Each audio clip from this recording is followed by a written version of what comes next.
Coming to you live from St. Louis, Missouri. It's the Faster Freedom Show. With your hosts, Sam Prim and Lucas. Whoa! We're talking about freedom.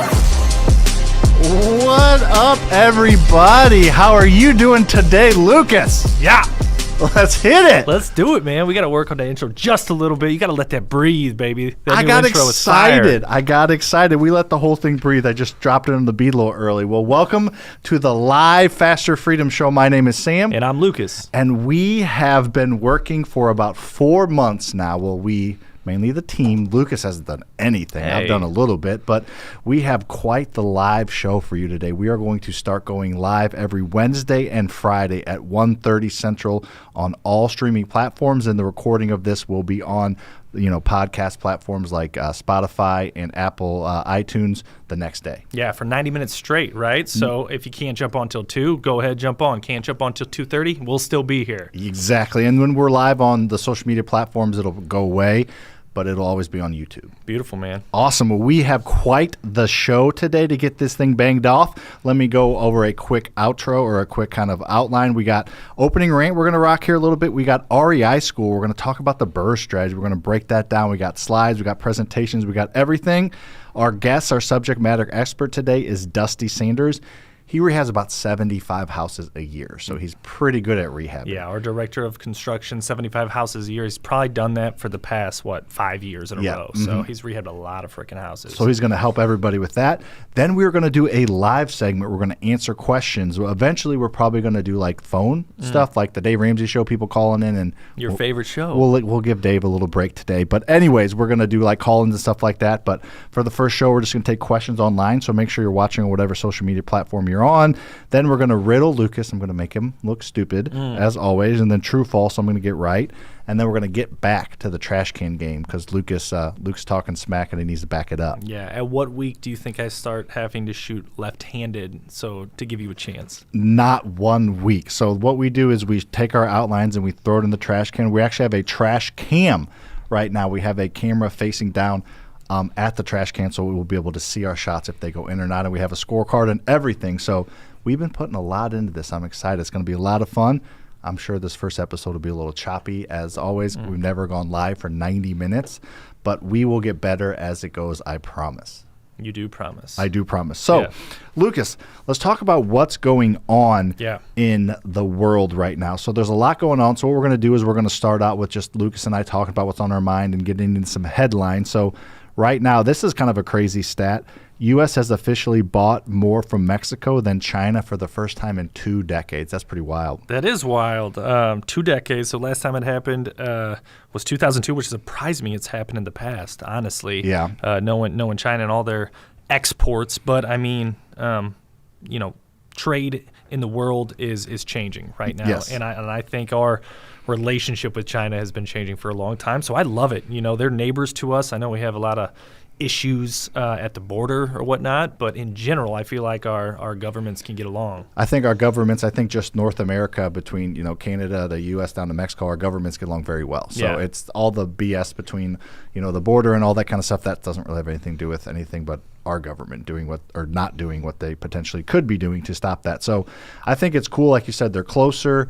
China's been known as, the big exporter because the more inexpensive labor, we'll call it, and all that stuff going on. So makes so much more sense if you can get, even if it's a little more expensive, you just got to ship it across the border, not across the world to get to us. And that's not cheap to ship stuff, I would assume. Yeah, you could use a truck or a train instead of like a tanker ship or a plane. Or a plane would be much less expensive, I would think, to fly that short period of time. So that is interesting, and I think hopefully it's a good thing. I would think the more, and I want your opinion, Lucas, the more dependent we can get here just locally, and I'm talking about North America locally, the better, I think. Independent, yeah, for sure, right? Yeah, the more we can be dependent on just North America and not the rest of the world. Yeah, that'd be sweet, man, for sure. It's almost like we went through this like big wave of globalization, trying to do everything, and now kind of narrowing it back down a little bit. Yeah, it's like everything else. Like you get what you pay for, right? There's going to come with some other challenges if you go out and try to find the cheapest way to buy something. So I think we've seen that, and doesn't mean that relationships come before price tag in my eyes. Yeah, and I think they've tested that. I know Sam Walton with Walmart did like this whole Made in America section of the stores there. I remember reading, doing a study on it in college, and everybody bought the cheaper stuff. So it kind of ebbs and flows a little bit. So he tried to do that. It was more expensive, and everybody just went to the cheapest shit. For sure. Yeah. Cool. Let's talk a little bit about social media, Lucas. So Snapchat, Snap is laying off 10% of its global workforce, which is around 500 people. So I guess they have 5,000. That's not bad. It's good size. Yeah. Yeah, and the reason, to me, it looks like they're laying them off, obviously because of company performance a little bit, but it seems like they have a lot of virtual employees, which makes sense for that platform. But I thought this was super cool because it kind of goes back to one of our older podcasts. But he wants, the CEO, his name is Evan Spiegel, he wants to promote more in-person collaboration. I like that. That's what we're about. Yeah, exactly. So we've Sam's tested it, and he knows that if you're in the office, productivity is at a high. Yes, Lucas. This is the reason Lucas is being sarcastic, because this goes against what he says. So me and Evan, we know, Lucas, you're learning. We'll bring you with us. That's fine. No big deal. We'll bring you with us. So Snapchat it's an interesting platform to me. We're on it, but we're not like big there. I don't really understand it. It's a little bit different. They just had an incredible commercial at the AFC Championship game or NFC Championship game last a couple weeks ago now. It was really, really good, really, really well done, probably not cheap. So they're going back at it a little bit, but they're trying to figure everything out, and the stock apparently fell 35%. So that's a lot. So maybe that's a lot. If everybody, today, says. If everybody thinks Snap's going to be a thing, which a lot of people do, apparently it's huge in middle schools and high schools. Sick. We should probably buy some Snap stock. It'd be a good time to. I'll check it out. Check out the fundamentals, Sam. Bill, check out the fundamentals and buy some. Yeah, I was thinking I used it, 5 years ago, maybe dabbled in it the past couple of years, but I've completely went away from it. Like if I want to post a 10-second video, 15-second video, or even like a picture, I'm going to like stories, like Instagram stories, Facebook stories these days. I'd rather post it there and get out to my friend group than Snapchat. I guess Snapchat is a little more intimate. You can like share individually, and then it goes away. Yeah. So that's funny because Evan was in a lawsuit of some sort. He testified before the Senate Judiciary Committee last week, and this was a hearing on online child sexual exploitation. Yeah, that's what I originally thought of when Snap originally came out. It was like, ooh, you can send like when we were in like college, probably. Yeah, like a little after, maybe. Yeah. Yeah, like you can send something naughty and it'll disappear, kind of thing, and all this stuff. So that's you needed. Well, yes, that was helpful for you. Stop it. But that was like my version of it, and I still can't quite get that like version of it. That's not really what it is today. I think it's more of like a social media platform for connecting and sharing and doing things. But originally, that's what our generation took from it. But filters, man. People love the filters. Yes, that's big. Yeah, like with the spiders like crawling around on your face. Like you can do like a selfie. We've done it to our like 2-year-old son, and the spider crawls around. He like freaks out and thinks that's it's a spider. That's mean, Lucas. I know. We're mean to him. Why would you do that to Drake? That was Dax. Oh, Daximus. Yes. Drake's in the news too, but that's a different story. Yeah. So I think it's definitely something to keep an eye on. I don't think it's probably going away. I know that Snap has created a lot of things. Like I think they were one of the original people that did stories, and then Instagram took it, and TikTok now took it, and the filters. Instagram is big on filters now, and all these other platforms. So, and TikTok, of course. But yeah, they've definitely had some originality to them, but they're getting kicked straight in the nads right now, apparently. Yeah. Facebook, I think, tried to buy them, several years ago for several $1 billion, and they turned it down because they obviously thought they were onto something, and they probably couldn't be. But it's just part of a growing business. They'll figure it out, I bet. They will. I got confidence that they will, and if I do, buy some damn stock, Lucas. All right, a couple more things, and then we'll get on to our REI school. We're going to break down the BRRRRS method. So I talk about it all the time, and we have a decent following. But yesterday I was live, and every time I go live, I'm surprised at how many people I'm like, all right, give me number 1 if you know what the BRRRRS method, number 2 if you don't, obviously try and get interaction. There's a lot of people that don't know about the BRRRRS method, and there's a lot of people.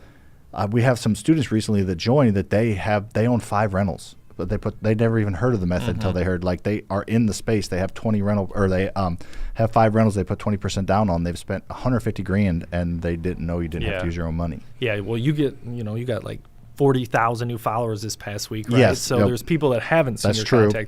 content that are on there. But in general, your normal everyday person that's not interested in real estate or just getting started in real estate. Yeah, I remember trying to explain to someone like 3 or 4, maybe even 5 years ago, they're like, there's no way that is possible, that you can do that. Yeah, and it's wild. Yeah, it's crazy. So we're going to talk about that. So if you're new to it, and I always say, I still kind of learn something every time we explain it. So we got a whole presentation for you. So definitely stick around if you want to learn how to use other people's money to create wealth for you. Super, super powerful. So a couple more topics we'll get into. So Ford is reassessing the EV, which is electric vehicle plans, which is interesting because I own a Ford electric vehicle. So I do know a couple quick things, and we'll get to the stats. I do know that I saw a stat that Toyota was the most profitable automaker in last year by a long shot, Yeah. and they're the only one that hasn't attempted to go into Interesting. EV. Yeah. EV is super. They're like waiting or not going to do it. EV is super expensive to develop and do all this stuff, and so they haven't done anything with EVs really to any like major degree, and they're the most profitable. For sure. We talk about this a lot in our business. Like being the first to something doesn't mean it's going to be the best for you. And just because someone else is doing something doesn't mean you have to do something. Correct.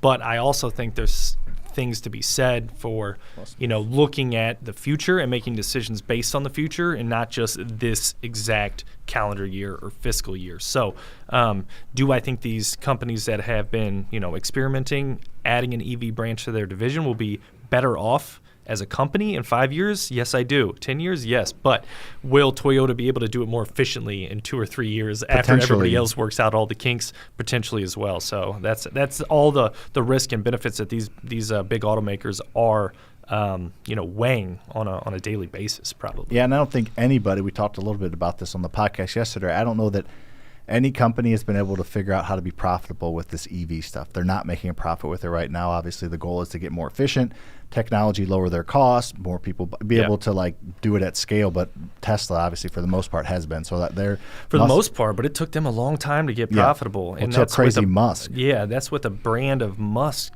Elon, behind it. So.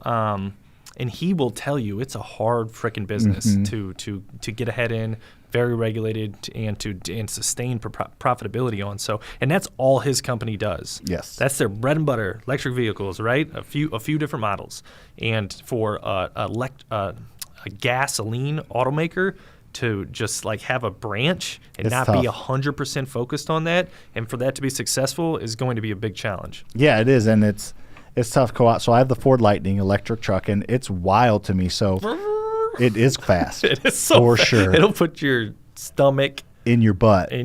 Yes, it will do that. But it's one of those things I didn't know. Like when I bought it, so I ordered it. Quick story: I ordered one. From like right when they released, or a couple weeks after they released them, like 3 years ago. I ordered it.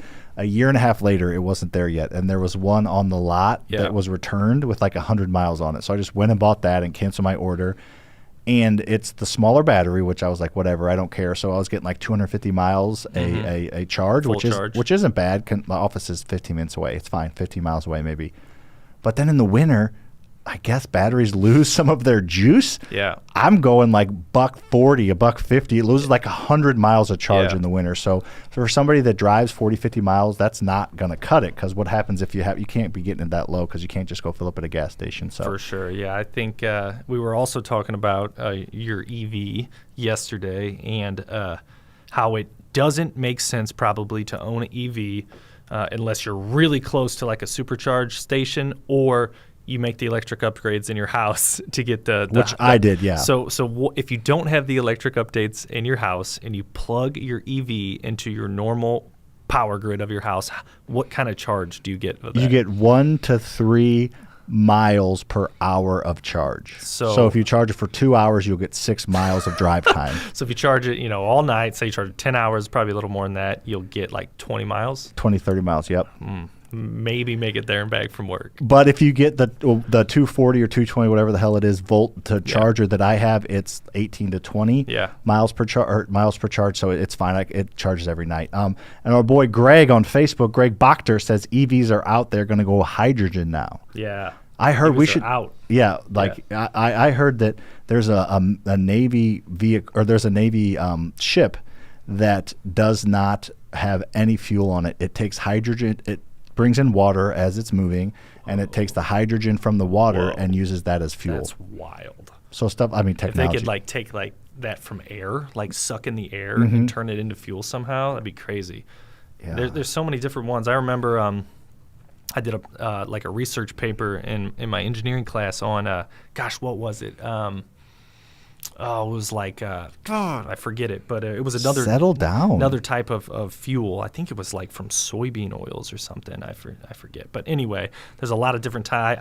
Have you heard of the car that was some dude made from the leftover grease from McDonald's Yeah, I French remember hearing fries? about that. That was a big news story. And then there's natural gas buses. That natural gas was supposed to be this big thing. Like public transportation has natural gas, but so they're trying to figure it out, trying to get more efficient. I freaking love it. Let's try a whole bunch of things and see what's most efficient, the cheapest, and also not super pollutant or. Yeah, I think it's good. Most of that stuff costs more energy to make than fossil fuel, like oil-based gasoline. However, the goal is to get it efficient, so then eventually it'll be less. But a lot of that stuff takes more carbon to make than the actual just fossil fuel stuff. So cool. All right. Well, that was our opening rant. That was kind of fun. We're getting into REI school now, Lucas. So this is going to be a quick, 15-minute segment on how to create wealth by buying rental properties using none of your own money. We don't even have to look at that screen. We can look at that one. How fancy is that? I don't even know where my phone is, which is weird for me, but we're just going to keep going. I'm connected to my phone. You know that. Yes, you are connected. All right, so REI School today, we are going to talk about the BRRRRS method. Lucas and I have used this strategy, listen to this, to buy over 150 single-family rentals, to buy 6 apartment complexes, to buy 3 self-storage facilities, and to buy a hotel, motel, Holiday Inn. And our office building. And our office building. Yeah. So this strategy can be used for any type of real estate. The only thing you needed to be able to do is add equity and have it cash flow, and you can make this work. So the method stands for buy, rehab, rent, refinance, and scale. So that's the BRRRRS method: buy, rehab, rent, refinance, and scale. It is a very, very powerful strategy that allows you to buy rental properties using none of your own money if you do it the right way. I love it. Like you said, man, we've done this a lot. We're not experts at a lot of things, but this is fucking one of them. Correct. So yes. Let's rock and roll on this. This is going to be fun. I don't know anybody that's done more BRRRRS deals than we have. I know people that know more real estate than us, that flip more, that wholesale more. I don't know anybody that does more of these strategies than us. That's why we have. And we're still doing it. We just closed on a rental yesterday, just executed a refinance on the back end of a BRRRRS 2 weeks ago. We're constantly doing these and constantly improving our methods so we can get more equity in deal and have more cash flow and fine-tuning our processes. Yeah, it's something that we believe in, and this is why this is the foundation of a coaching community that has 1,600 students that own $220-something million in real estate. Is that a lot, you think? Yeah, is that good? Is that good? So, all right, let's rock with it. I eventually probably get the clicker, but we're good for now. So, kind of the pros and cons. Let's go over it. So, the pros are you can use none of your own money to do it. You can scale way faster. Even if you make good money, which we to some degree are right now, it is still not scalable. We don't make enough money to put 20% down on 40 single-family houses this year and 2 apartment complexes that we want to buy or whatever we're going to do this year. So it allows you to scale much faster and kind of build that retirement fund faster because you can do it using none of your own money. And real estate doubles in value every 15 years. So look at the historic stats. I know that sounds crazy, but it's 100% true. It more than doubles in value most 15-year segments, but that means from 1950 to 1965, real estate doubled. That means from 1960 to 1975, real estate doubled. Every 15 years, real estate doubles in value. So if you don't have money to buy real estate, borrow the fucking money to buy real estate. Yeah. And then it can help you leave a legacy for your kids. Why don't you go over some cons, Walls? Yeah, so, utilizing the BRRRRS strategy, you do put debt on the property. And if you're not using debt smart, it can consume you and get you in trouble. So you got to make sure each one of these deals cash flow, and you're sitting in a very safe LTV position at 75 to 80% to start, and then you'll start paying down the debt from there, and your LTV position will only get better and better and better over time. But initially, you got to be sitting safe. If the market turns a little bit, you don't want to be upside down on that loan because a lot of bad things can happen from there. So use your debt smart. There is good debt out there, I believe, but it's got to be used not recklessly. This says you need to talk to people. Relationship is key. So in general, I would focus that more on, the finding deals. Like finding distressed properties is not as easy as going on the MLS and making 20% down offers. You're going to have to build a relationship. It's going to take some energy. It's going to take some work. Going to take some hustling to find those deals. And then that's just the first part of it. That's just the B, right? And then you got to execute and build relationships for the rest of the BRRRRS process as well.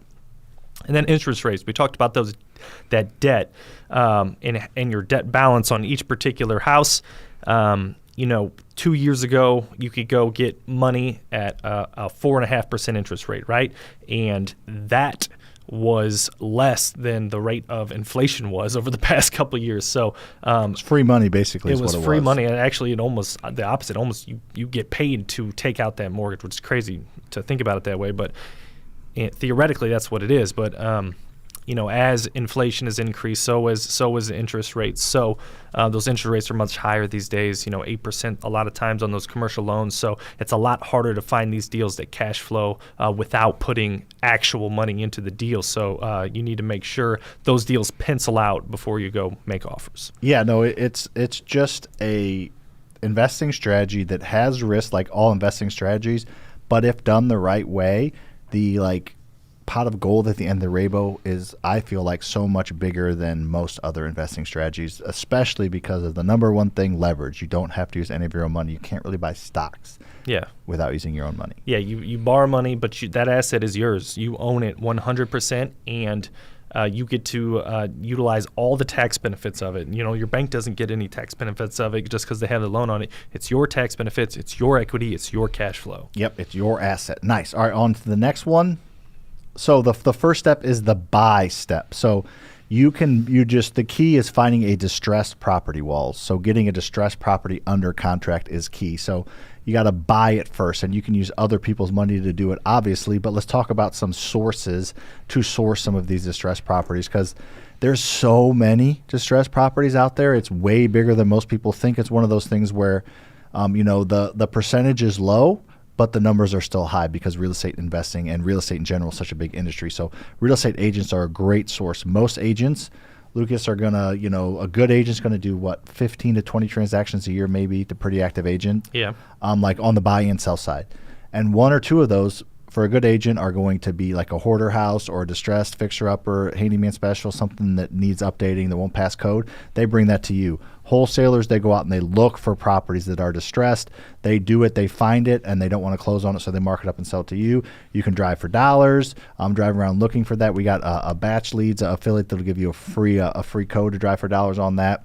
And you can just talk to other people in the industry. So finding the distressed properties is honestly not that hard if you just talk to wholesalers and agents. You just have to be willing to do that. Yeah, I think if you're wholesaling properties, which is not what this segment is about, you got to do a little more digging to find those deals at a deep enough discount so you have some room to wholesale. But if you're the end buyer as a rehabber or a BRRRRS landlord, then you have a little more flexibility to buy directly from wholesalers. Let them go do all the hustling and grinding, and you just build that relationship with them and buy it on the back end. Yeah, and we're going through this kind of quickly here on purpose, but make sure to go to freerentalwebinar.com in the future, and that's it's a 20-minute, a little bit deeper dive into this. So you make your money when you buy the property, Lucas. So you make your money when you buy at the discount. So you're going to want to buy at a percentage, usually 20 to 30% below market value, future market value minus repair. So you got to find this discounted distressed property. It's not listed on the MLS. There's no comparables for it. You just have to make sure you're buying it at a discount. For sure. So that's the quick formula is ARV, which stands for after repair value, what it's worth after it's fixed up, times 75% of that value minus your estimated rehab costs, and that's what you want to buy it for. For sure. So buy at a discount, and just understand that what you're doing is you're helping the community. It's so funny, or I don't know if funny is the right word for it, Lou, but it's one of those things where a lot of people that don't understand it think that we're screwing over the housing supply. They don't understand that we're helping the community. We're taking a distressed, non-livable property for the most part and making it livable and selling it or renting it. So it's helping the community, and no one could argue with me and tell me that it's not. Yeah, I agree. Cool. All right, on to the next. We got the rehab. So this is what you do. You bring the property value up. You update it, put cabinets, flooring, remodeling. You put a lot of different things into the property to make it livable, to increase the value. So this is something that we don't need to spend a ton of time on. We're getting ready to bring on our subject matter expert, Dusty, in rehabbing, so we'll wait a little bit on that. But basically, you increase the value by making it nice and livable, so there's equity enough for the next couple steps. Yeah, absolutely. You want that equity. You want to force that equity. You could do the work. You could hire it out. It doesn't matter as long as the work's getting done, so you can prove that you put some sort of money and value into that asset. You can prove to the bank what you'll need to do as we get to some of these later steps. Nice. Awesome. All right. On to the next one.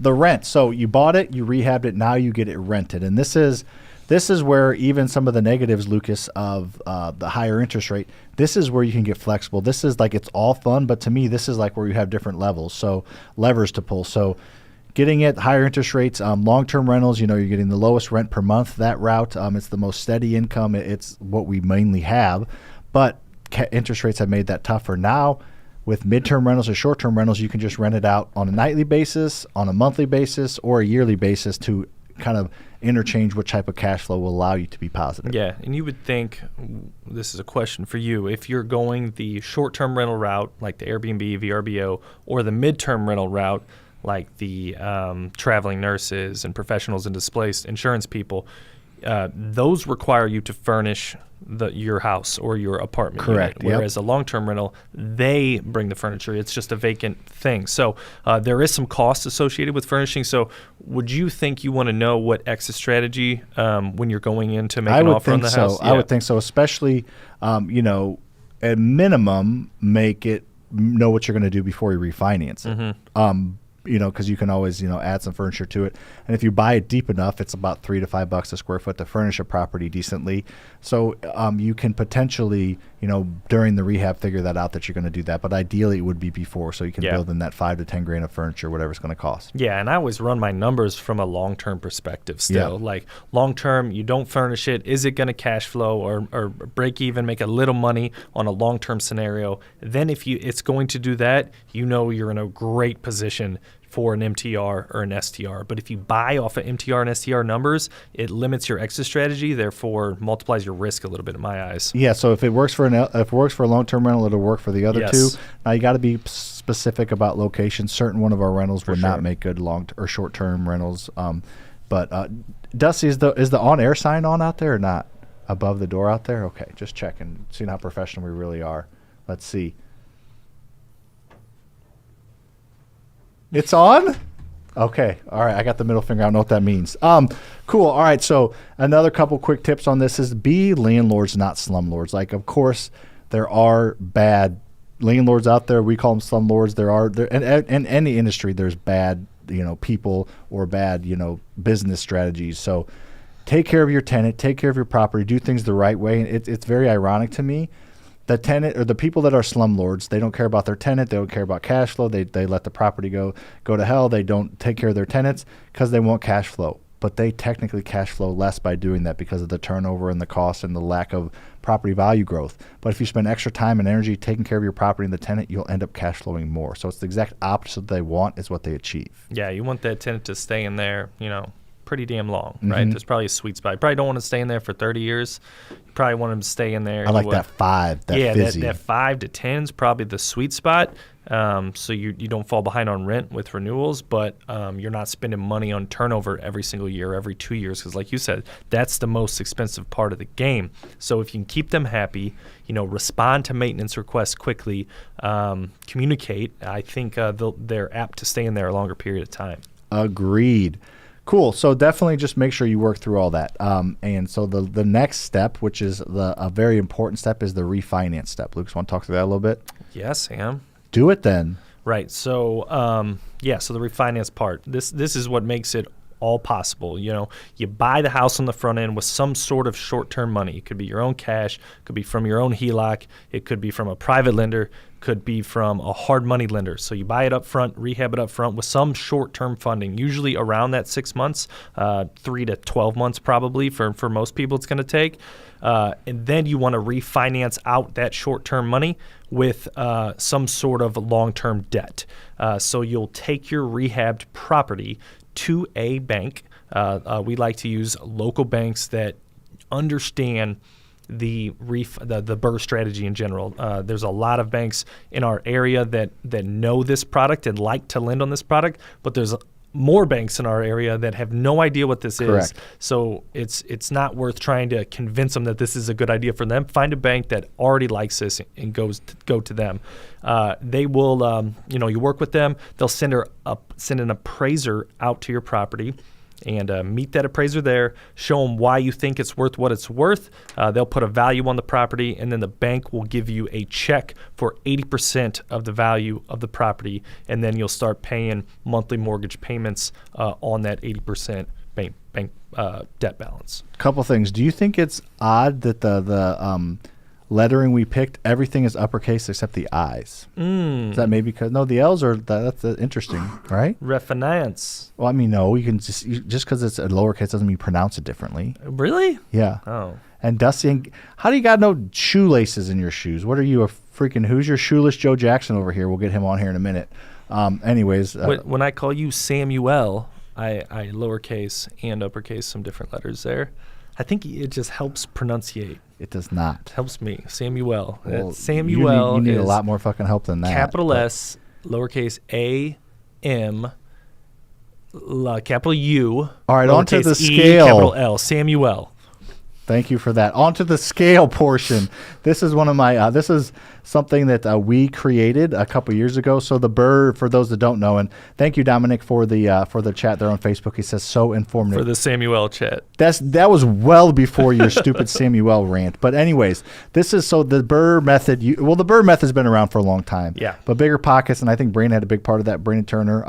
It was the BRRRR. It was buy, rehab, rent, refinance, repeat. And repeat to me is not quite as teeth sink-inable is my perfect word for that, with a lowercase e's in that. And it just like repeat, but we made it scale because most people want to do it again, and we created a process to scale. So go through this quickly, then we'll have our guest on next. So the scales process it stands for systems, coaching, action, lead source, and extra funding. Lucas, let's walk through that. I'll go through the first one. So systems, if you want to scale and do things at higher volume, which is scaling, you have to create systems around it. You're not going to be able to find new contractors every time and rehab quickly. You just get systems around getting good contractors and sticking with them. You're not going to be able to buy a ton of properties unless you have systems around buying property. So systems and processes will help you scale. Yeah. Next one is coaching and community. This could be done before your first one as well, so or after. So getting around the right people, the right environment, the right mentors is going to help you limit your mistakes and be able to add to your portfolio much more stress-free. If you try to do this all on your own, you can. Probably, right? But you're gonna make a lot of mistakes and lose a lot of money, just like Sam and I did. Yes, we did. But if you get around the right people that have been through that already, they can help you limit those mistakes and and also be that like cheerleader for you, because times do get tough sometimes. Yep. So they can be there to have your back and keep pushing, because there is light at the end of the tunnel. For sure, I'm way closer to my mic than you are. I don't know if that makes a difference or not, but the A stands for action. Like, you just have to go out and take action. It's the fun part, but it's the part that moves the needle the most, Lucas. Like, I remember, moves the needle. I remember, like, you and I didn't know what we were doing, but we went to the local meetup. We went and made offers. We didn't know what we were doing, but we actioned our way through it. So just taking action will allow you to make those pivots, because you're only going to be able to learn 80% of it by doing it. The other 20% by sitting on the sideline. So quick question from Shane while we're working through here. Yeah, for Dusty here in a Will second. you be covering how to vet contractors? 100%. Dusty Yeah. will get into that for sure. Dusty knows one guy for everything. Yeah. All right. I got a guy. So taking action is like, it's fun, but it's like the only step. I feel like you can try it without systems and you can try it on your own, but you can't do it without action. It's the only 100% necessary step. For sure. Next bullet is lead sources. Either go deeper in the current lead sources you have, or go wider, or both. I do both. Lucas doesn't do either. No, I try to stay as shallow and skinny as possible. Anyway, are we still live? Yes, we are. Let's keep rolling. Let's not get kicked out on our first show. The point of this bullet is if you want to continue to build to your rental portfolio, you need some sort of consistent deal flow or lead flow. I'm sorry. You don't have to buy every single one, but the more leads that come across your plate, the more people you have sending you possible deals, the more you can analyze and get better, and the better shot you have at picking out the best property for you out of 10 leads or 20 leads, whatever it is. If you only get sent one lead a month, you don't have a lot to choose from, so you might have to go stretch and make more mistakes. If you get 10 leads a month, you have a lot better houses to choose from and build a better quality portfolio. It's just a numbers game. Yeah, is the biggest thing about it. You got the more at the top of the funnel, the more come out the bottom of the funnel. All right, extra funding. We'll leave that one alone. Extra funding. So the last part is the E. So getting extra funding sources. Like if you want to scale, you're going to need 3 or 4 private lenders, 2 or 3 hard money lenders, and a couple small local banks to deal with. You just need multiple places to go to get the funding to do the deals if you want to scale. Every single step of this is assuming you want to scale and do more volume. So that's the way to do it. So with that being said, hopefully you enjoyed that segment. If you're watching us on YouTube, the cut out of this, make sure you're following and subscribing and commenting and all the fun stuff. Appreciate all the comments that we see through coming right now. So let's get our guest on now. Everybody do a golf clap for Dustin Sanders. Woo woo. What's up, big dog? We gotta get it happen. Get up there, Dusty. Get on it. So Lucas, while Dusty's getting set up and going, would you tell me your favorite knock knock joke? I think Drake has one the other day that's super funny. We have a book of knock knock jokes. There's hundreds of them in there, and honestly, like 90% of them are awful. Yes. Absolutely. So give me a good awful. one then. All right.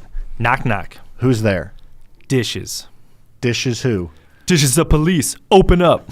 That's the one I thought you were going to say.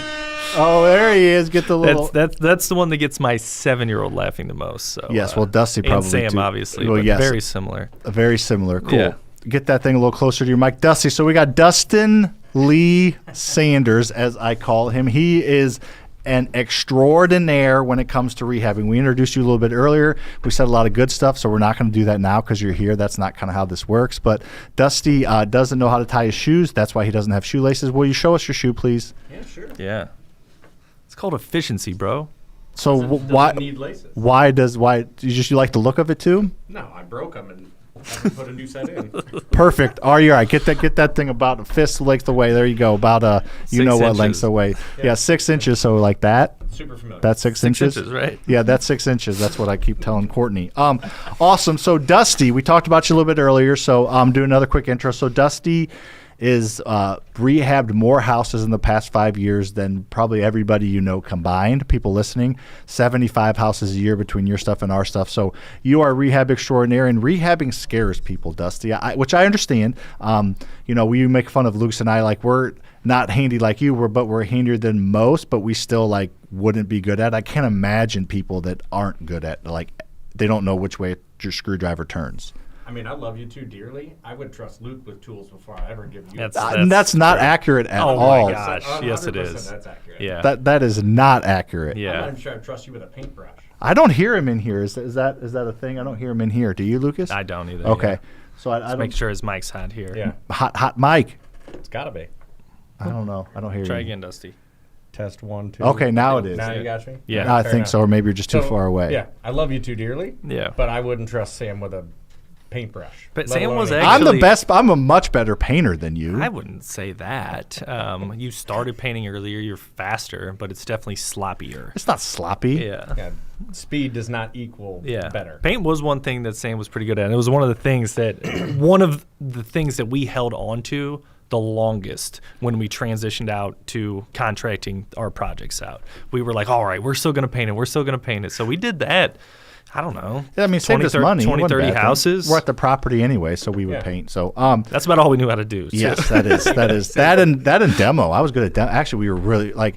I saw people that like would take down kitchen cabinets and they would like unscrew them and do all this stuff so it comes out easily. And We we're would just just like, yeah! and then we'd have to unscrew them and it was a mess. It's like karate in every house that you were in. Yes, karate correct. For demo karate. Yes. Correct. That's All what right. it was.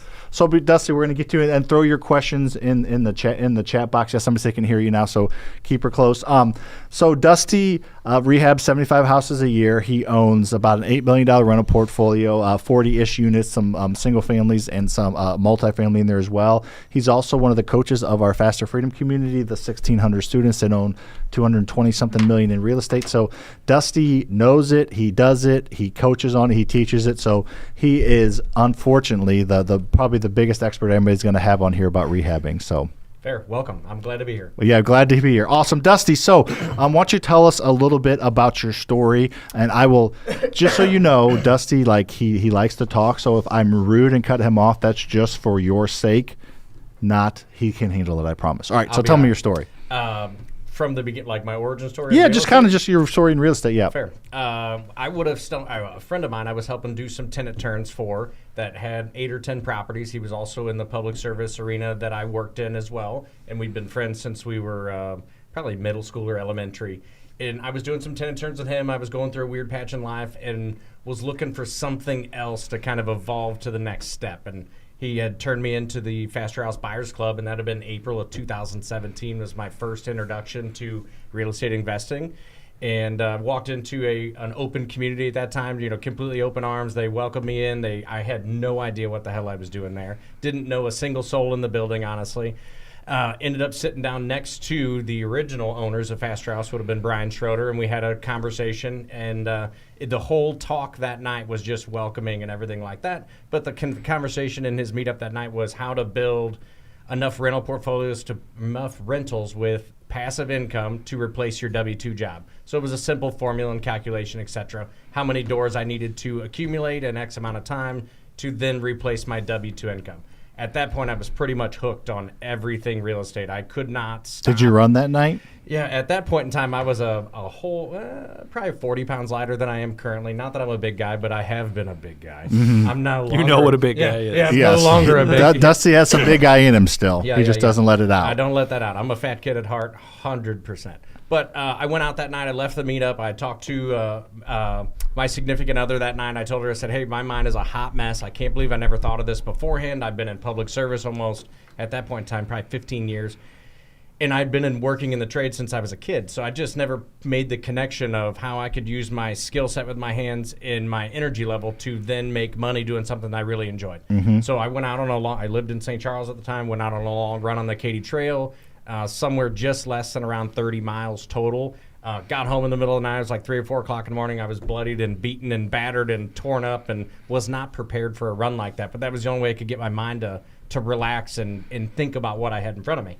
So fast forward a few months, I continued my education. I got into a mastermind, trying to learn everything about real estate.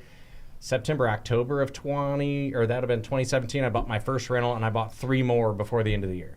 And now I've got 40.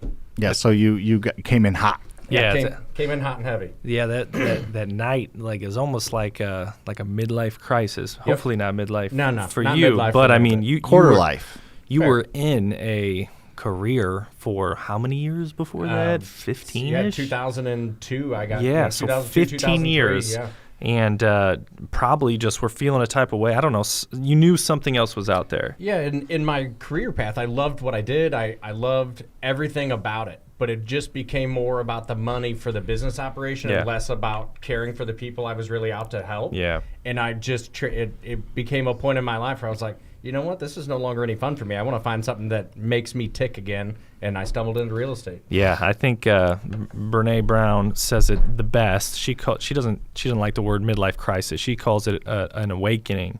And it's when, the time you spent living the life you thought you were supposed to live, and then from that point on, you get to live the life you were actually supposed to live. And that's what it seems like that was to you. Yeah, it was a absolute turning point for me. I never even thought that there was an avenue outside to make the money that I was making before, to then transition and make it at my pace, on my timeline, do what I want when I want, control my time, and still get to help others and still get to help the community. That was never a thought in my mind. That's the key with you, man. Because you want to help. I love helping. Yeah, that's my sole purpose in life that I've been put on this planet for, is to help others. Yeah, that's much better. Are you hearing him way better too? Yeah. So that clicked on good. Perfect. Yeah, working out the kinks of that first episode. Going good. So good. Awesome. So you got in the game. You bugged us for 2 years until we hired you. You were an acquisitions rep for a while, so you probably wholesaled 150 houses, and then you started building rentals and got into this space. And this is something, and you host a call once a week on Tuesdays just focused on rehabbing because it's very intimidating to a lot of people. Some people are like, I don't know how to paint, which at least we know how to do that. I don't know which way to tighten a screwdriver, which was loosen. It's right to tight, Lucas. Righty tighty, lefty loosey. Right to tight is what they say on Bluey. So right to tight. And make sure you can throw your questions in whatever platform you're on. Throw your questions there, and we'll try to get to them as well. But so it's intimidating for a lot of people. So why don't you walk through? Let's say Mr. Dustin Sanders was starting out, and you don't have all the connections you have. How would you go about starting the process? Because obviously, if you're not going to work on the house, how do you go out and meet people and connect with people that will eventually be your contractors? What would you tell the listeners that are just wanting to do this what to do? Yeah, find and vet. Let's make sure we find and vet. Fair question. Yeah. So in the beginning, I mean, I had all kinds of contacts in the construction world, and I have all kinds of skill sets too. But I knew that there was a point that I was going to want to scale this, and I could not be the only hammer swinger in the adventure. I'll swing a hammer. You know what I'm saying? Yeah, that's a little tiny guy, Demo. like Fisher Price demo a hammer. little finish hammer. Yeah. Now I picture a hammer with you. Every time you hit it, it squeaks. Beep beep beep. That's what I picture. A little Fisher Price hammer. So you know, I had all these connections, but I also had to be that hammer swinger in the beginning just to make sure I could do what I wanted to the properties. And I know we've got a couple pictures we'll put up in a few minutes. But to vet contractors and find them initially, honestly, the easiest way is to stumble into your local meetup, go to networking events like that. You're going to find people that live and breathe to work for other investors because then they don't have to go chasing work.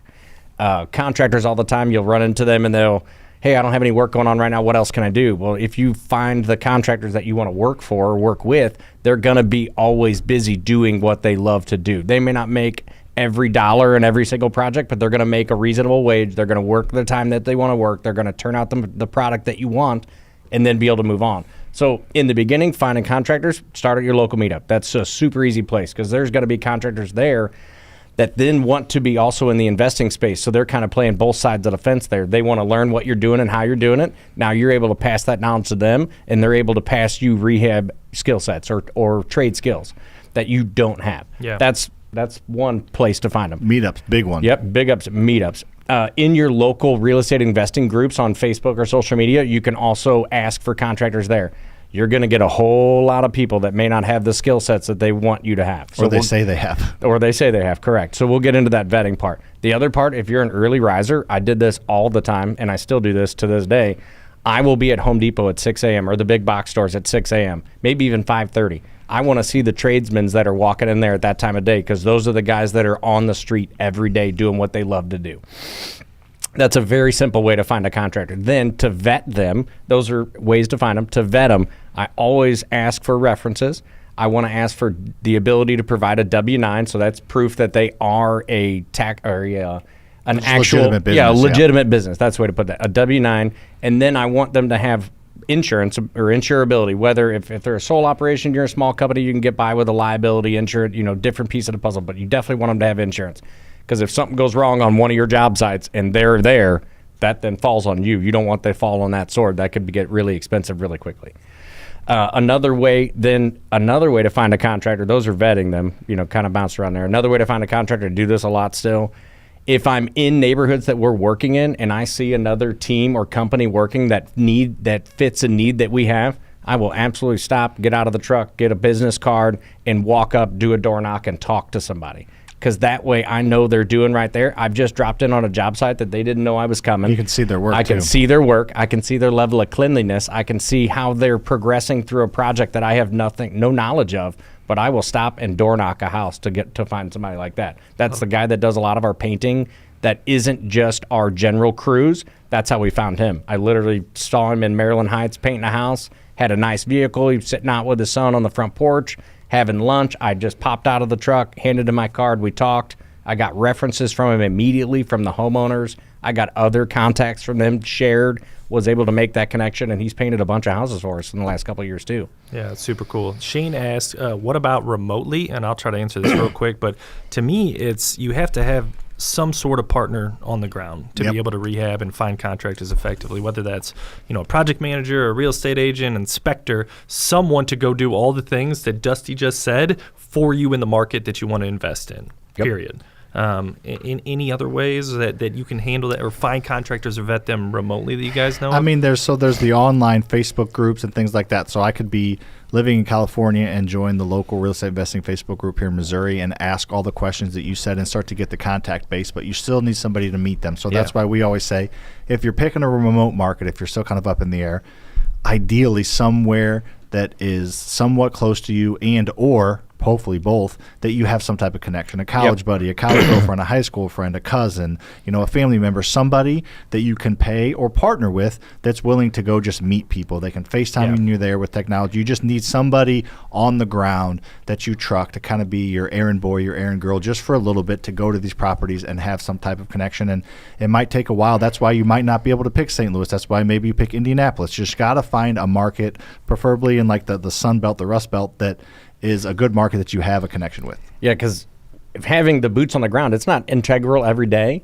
but if you only have one project going on and you don't check on it at all, that guy could be getting paid for doing work elsewhere and you don't even know it. So even just, honestly anymore, I'm getting ready to set up one for us Friday. You can actually buy a job site security system that is deployable in every house that has cameras on it. Now you can keep an eye on your contractor when you're not even there. Just make sure they're there doing it. And I think you could also do something like what Kiki did is when he was living in Hawaii wanting to invest in St. Louis, he would make, trips every once in a while to, meet contractors, build relationships, get the project kicked off, and then he would go back. And I never think it's a bad idea to go see and feel the market that you're investing in at least a few times a year. Yeah, that's part of the reason why I think it's good to have a connection there, and then preferably close. So if you're like in California, you can do the Midwest, but what if like suburbs of Phoenix or something would be good, or somewhere like suburbs of Vegas even. So like if you're in California, great. If you want to do Missouri, we'll sell you the freaking house. But if you can get there in a 45-minute flight or 4 or 5 hour drive, that's probably preferable at least at first. Cool. We talked about finding good contractors, and to me, that's the majority of the effort, and that's top priority to me when talking about a rehab. But there's also, I would say, so that's the labor piece, but there's also the material piece of things. Like you have to physically put things into a house. So, how do you find good materials at a cheap price? And secondly, do you give your contractors the autonomy to go out there and do that themselves, or is that something you want to control? So we kind of do it, or I do it a variation of ways, depending on the contractor that's coming in. If I can paint them a picture of the vision that I have and we've been working together long enough, the big ticket items I'm going to source and identify. But if they need to run out and pick up, a couple of small items, they have the autonomy to do that, or the autonomy to do that. But I'm going to try to design this house as soon as I walk in the door and I get my feel for the entire house. I want to design a house that when somebody walks in, they want to live there, not have to live there. Yeah. That's a totally two different populations of people. You can only be able to afford to live in this house, and that's your last chance to find a home or put a roof over your head. That's not the people I'm going after in a rehab or even my rental situations. I want to build a house that we would all love to live in, even though it's in a different neighborhood than where we currently live. So I'm going to pick out products that I have tried and tested and abused and assaulted with my wife, 4 kids. Goodness gracious, Dusty. Assaulted? Oh, heck yeah. I got 4 kids and 2 dogs. They're terrorists in my house. Shit. Yeah, they're horribly hard on stuff. Yeah. So I want to make sure that anything I put in a house has a vetted track record by me and my people, inner circle of people, because then I know if I put it in there, I don't have to worry about it in 6 months falling apart. Because that's the last thing I want to do with even just my small business of almost 40 doors. I don't want a phone call with somebody telling me that, hey, the floor's got a crack in it because it's too cheap. That's not what I'm going after. I put the same floors and same cabinets, same countertops, same light fixtures that I would put in my personal house, just sourcing them in different locations to try to keep the cost down. But then I also, when doing that level of a rehab, even in a rental space, I can push the market on that rent. I get a tenant that wants to live there, not has to live there. I get a tenant that stays that 5 years, or a tenant that then understands what we do in our business. And then when they need a bigger house, their family's grown, they give me a call like, hey, I'm looking for a house in St. Charles County. I need a 4-bed, 2-bath. Then I'll go out and search that house, buy it from a wholesaler, rehab it, and then they just move in. Then on this tenant turn side of that, then their family or friends apply for a house that they're already well aware of. So my marketing cost for tenants is even less just by doing those pieces, making a house as nice as you possibly can with some key fun features, even as a rental, to where somebody just drawn in, they feel that this is home. Yeah, there's a ton of benefits to going a little bit further, and I think I'm honest, I learned a lot of that from you. You would make them nicer than like we would make them, and we definitely always made them nice. But you go to that next level, and I saw the benefits of the tenant, the refinance, the getting more money out, the getting more for rent, the getting the tenant to stay longer. So there's a ton of benefits. I think one of those lessons when we all collaborated in the beginning, and that really light bulb turned on, was when we had a house identical to each other on the same freaking street. And mine appraised out $25K more than what the same house 2 doors down did. That was a life-changing moment for all of us. Like, hey, we're onto something here. Mm-hmm. Making them nicer is definitely the best way to go for sure. So how would you suggest, somebody, they find some contractors, they are trying to figure out ways to, get the project done on budget and on time. What are some tips for that? And great question, Shane. We'll get to that in the Q&A, but keep throwing your questions out. On your labor side, on the labor side, that's your kind of uncontrollable. You don't know how long it's going to take them, how many hours, etc. So I try to set them up, and we do the same way, in the bigger business upstairs. When we walk a property with a contractor, we give them a budget on what we think their labor is going to be. Like we have this calculated down pretty good with as many projects as we do, but we have an idea what it's going to be. So if I can say I'm hoping to shoot for, I'm going to spend $28,000 on labor in this house, they come back at 34, we can meet in the middle ground somewhere. That's a controllable number at that point.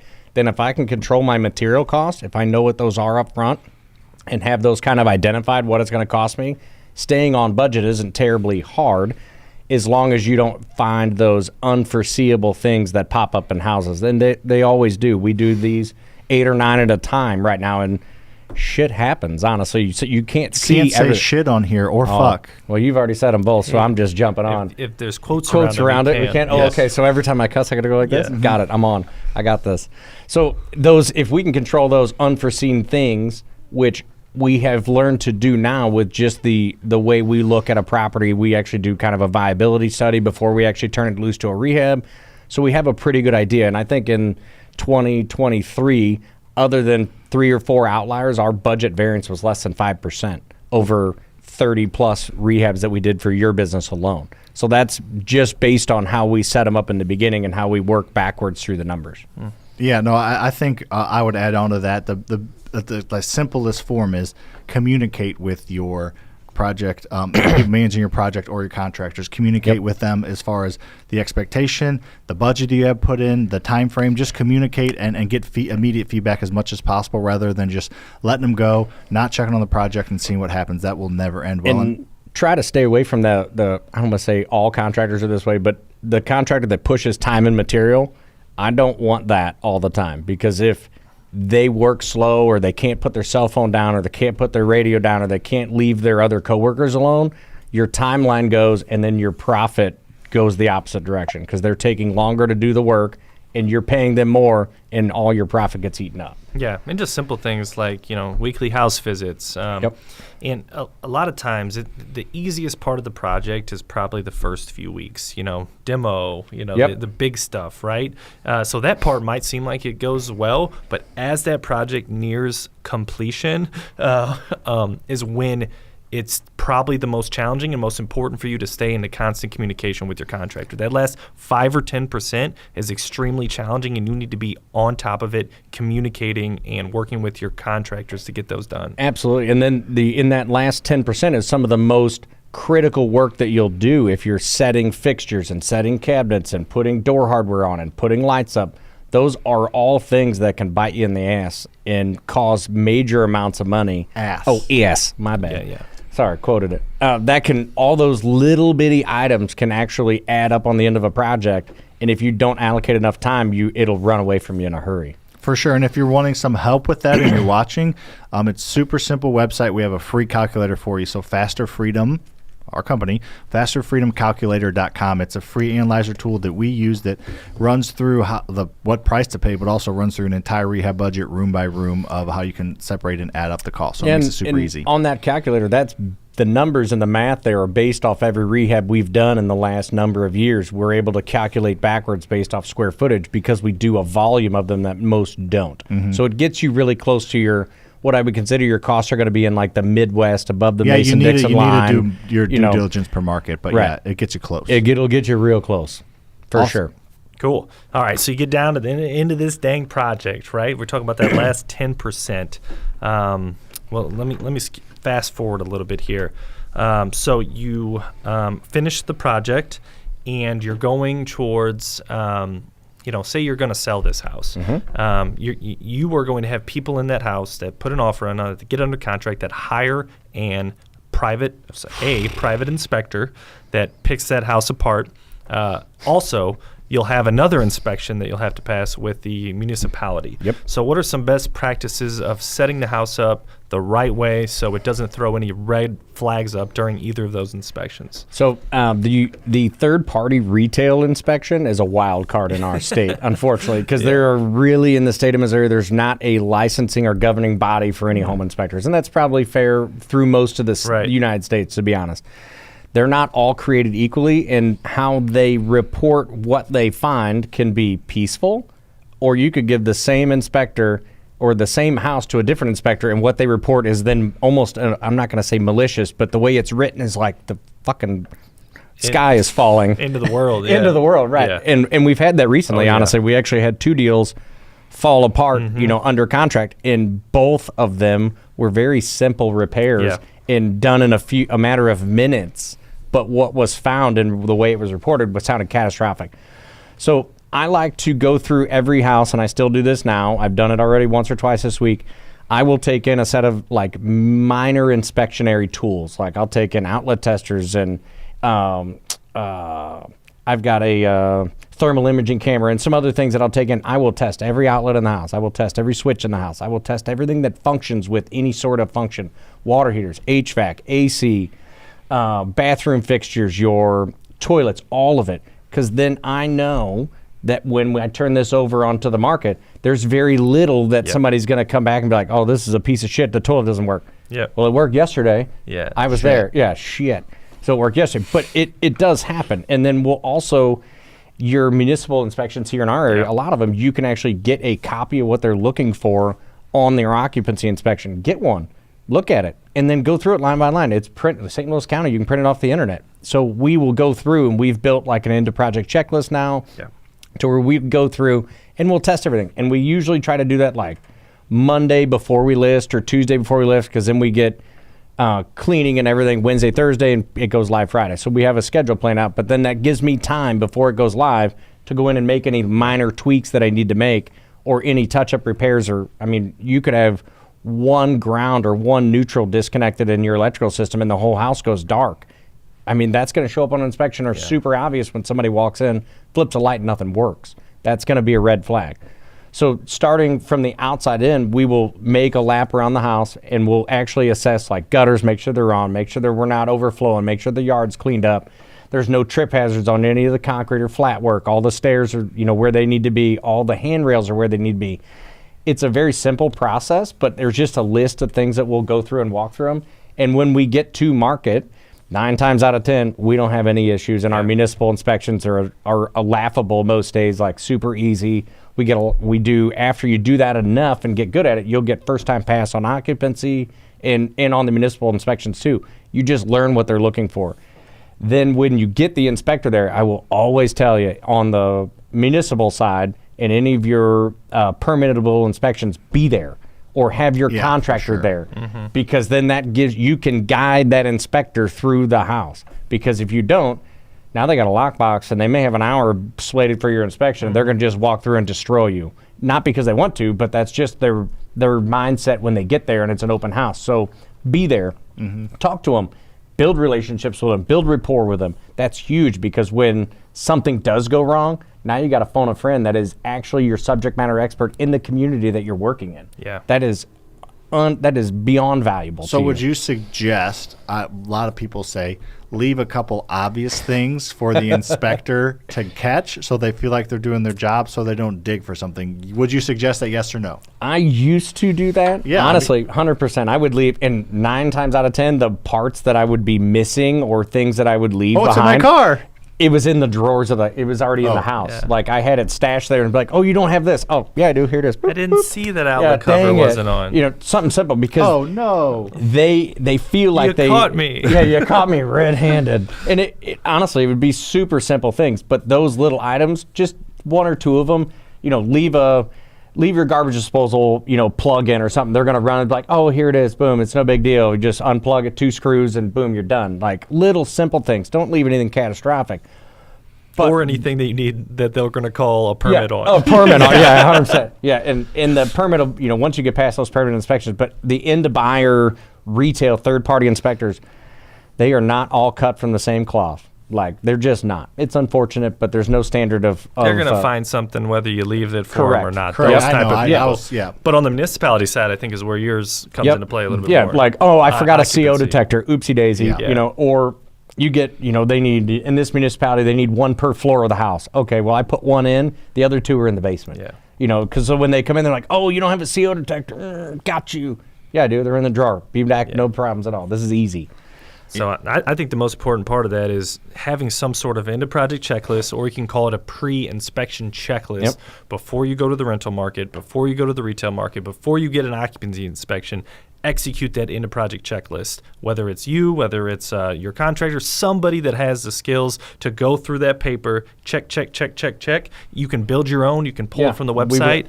I think a real important part to not get confused here is that last 5 or 10% part of the project and the end-of-project checklist. Yep. Those are completely different. You need to finish the rehab completely before you get into this checklist. Yes, 100%. And like I said, the 5 to 10% in the last is usually your like nitty-gritty of setting fixtures and toilets and trim kits and your light trim kits and, you know, door locks and all the things that you need. Smoke detectors, CO detector, all those pieces of the puzzle is that last little bit after countertops go in, backsplash, things like that.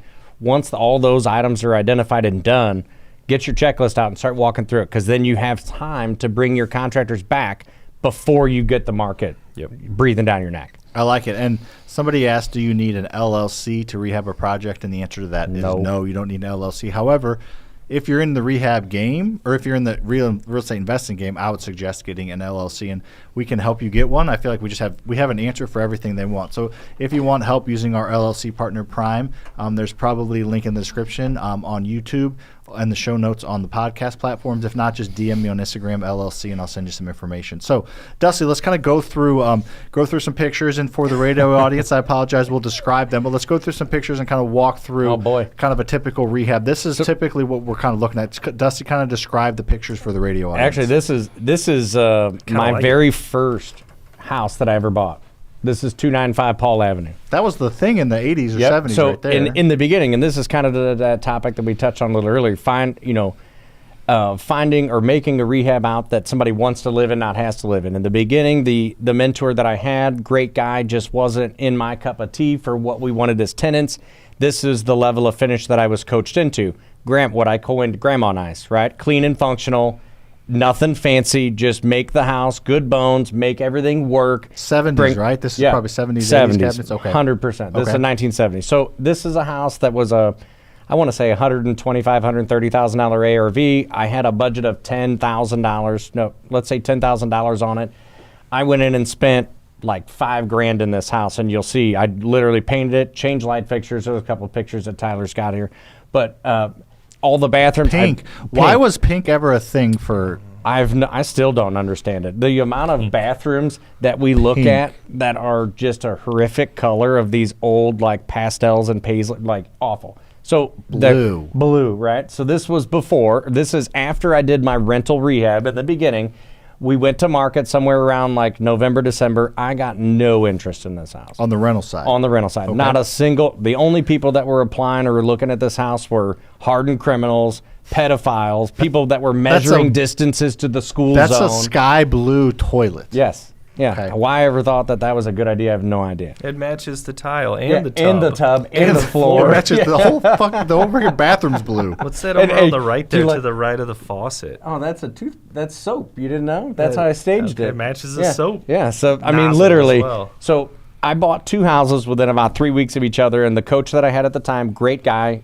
Just not in the same space that I wanted to be bringing tenants into. So I gave him kind of a bet or an ultimatum. I said, hey, well, I'm going to do one house your way. I'm going to do one house my way. Same values, roughly the same budget. And I want to see which one pulls more rent, which one rents up faster. So I did the second house, which was on Yaqui. And I had the same budget, same style of house, everything. I spent my full 10 grand in there. It rented up on New Year's weekend with like 50 people it looked like a retail house. It You was got the wild. picture of that too, right? Yeah. Not of that one, but I got after. So then that proved to me that bringing a nicer product to market was huge. So then we got the secondary pictures of this. I went back into this house, spent another $2,500. I did all the work myself, spent another $2,500, and now you're going to see what that did. That's the same kitchen. I literally remember that one. I painted. I took all the cabinets apart. We had them painted. I actually did a little island there set up with a breakfast bar and butcher block tops. Those are all the same cabinets, right? So I did the little backsplash. I took out that ugly freaking wall oven and did an over-the-range microwave. Yeah. Perfect. New floor in there. Bought from Menards on clearance, like nothing fancy. The bathrooms that I went into both bathrooms, I just had them glazed. Put new vanities in. $500 glaze done. Got rid of the soap. Got rid of my sweet soap dispenser. Yeah. Did the glazing, and I actually put an LVP floor down right over the tile. It's a white toilet. That's much more appropriate. Much more appropriate. And then the back bathroom the same way. That's the rear bathroom. What's up with your shower heads, bro? Those are old school, man. That's what it was. All right. So now, when I did that, we put this one back on the market. So I spent the extra $2,500. I had like 10 tenants apply, and I had tenants for my next 5 rentals in the queue already tuned up. So putting that house out there that somebody wants to live in and not has to live in is huge to me. I like that. That was like the first house that I ever touched as a investment property. Now, every house I'm doing has crown molding and custom showers and custom kitchens and all the right fixtures that you'd want in a $500,000 house in a $150,000 rental. Mm-hmm. But then I get to drive my rental numbers up where we all have houses in the same neighborhoods, or even, Brian and Debbie Schroeder have a house in the same neighborhood as me. Same exact house. They get $1,400. I get $2,200. Same house. Yeah. The value is putting out that product that somebody falls in love with and feels home and warm and fuzzy, drives your rent up, drives your income up. They stay longer. You don't burn money on tenant turns. When you do tenant turn, you've put in a quality type of material and style to where You're it's cleaning, not replacing. Yeah, you're cleaning, not replacing. I couldn't take, like, my last 3 tenant turns have been less than $2,500 start to finish, done in 3 days and right back on the market in full in 2 weeks. Yeah. That's huge. You're only down a month instead of months Makes by a big putting difference. in a nice bulletproof product. For sure. No, there's a lot that goes into rehabbing.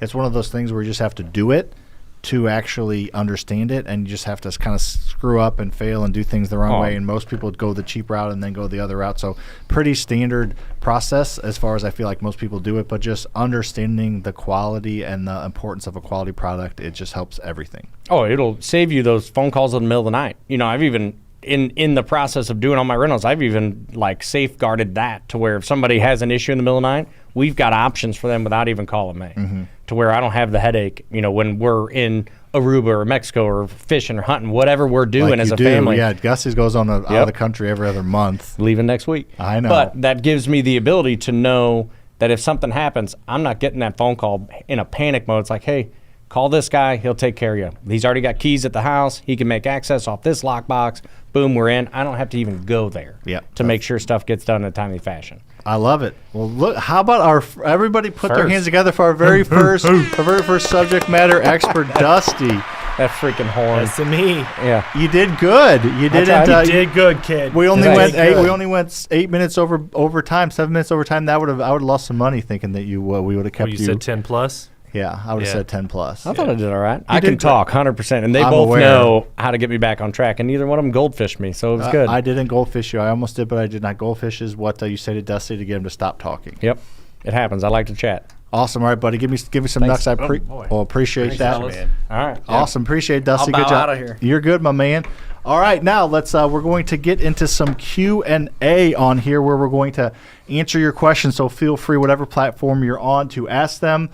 We have a few out there that we can get to. Yeah. I've seen some go through the Facebook chat. I got some on my phone that were sent to me. So, there's something that this will grow. We're going to do calls on these, which is going to be super, super fun to have people call, and we got to figure out that technology. We have to figure out, this is our very first episode. So we're going to just grow from this. This is like the bare bones. We have new segments we want to introduce. We have new types of things that we want to do. Lucas, in the future, I want to look at some of our viral videos and have you watch them maybe for the first time and break down why they went viral, because I think that'll obviously give exposure to the videos for the new audience, but also it's fun to see why videos go viral or not. So there's a lot of things that we're going to be adding to this, but this is that baseline. The reason I say that is just to talk about the fact that we're going to, probably just answer a few questions that were asked. So let's just get to that first one from Shane. Lucas, why don't you read it and take a stab at it? Yeah, appreciate you guys. What about finding private money lenders and hard money lenders? Yes. Yeah, so very different. The hard money lenders are more of a business corporation type. Private money lender is usually an individual that has some cash sitting around. So very different ways to find them. Hard money lender is more like a bank.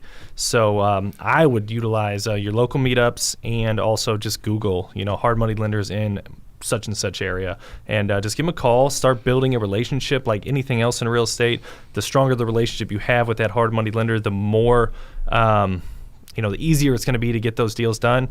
The first one's always going to be the hardest. They might come in with a lower appraisal. They might not want to give you as much loan proceeds as you would like, but I think it's good to just push through, and that'll continue to get better and better as the relationship builds.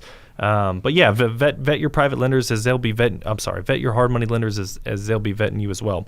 Private money lenders, you want to take that one, Sam? Yeah, I can. And this just kind of trying to tie all this together. So this is the extra funding and the scale. You want to build multiple relationships with multiple hard money lenders and private money lenders. If you want to scale, you're only going to be able to do so many projects with either one. Even hard money lenders they have more money, but they're going to limit what they lend you. And private money lenders are people, so they don't have unlimited money. So private money lenders are tougher for people, and I see this more and more recently, and I think, Lucas, you've heard me explain this a little bit. Maybe that's why you threw it my way, but private money lenders, it's the confusion of where people look for them, so they don't find them because they're looking in the wrong spots. People think that a private money lender is a rich mom, a rich aunt and uncle, which that's rarely the case. If it is, good for you and good for them. But that's utilize that money if you have it. Don't be afraid to ask. Yeah, but it's not realistic, but that is for some, not for all. But if you're looking for that person that's a multimillionaire with $10 million in the bank, and you're saying, I don't know anybody that has that, well, I don't know if we know anybody that's $10 million in the bank either. So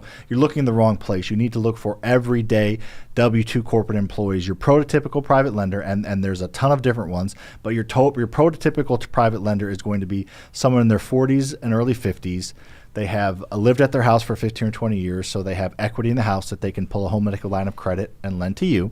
They have an IRA that they can self-direct that they've been contributing for 20 years. They have, 401k that they can borrow against their employees been matching. They have, a potential money market account that they can pull from a CD coming up. That's our latest private lender had a CD maturing that they gave us money from. So it's just somebody that has access to 50, 75, 100, 150 grand, not millions. You're not asking for their entire nest egg. You're asking for a portion of their nest egg so it can grow into a bigger egg. So you're just trying to help them diversify their retirement funds via whatever platform. So everybody listening knows a corporate W-2 employee in their 40s and 50s that has access to funds one of those ways. So if you start to look in the right place, then you have to start having the right conversations. Yeah, beautiful.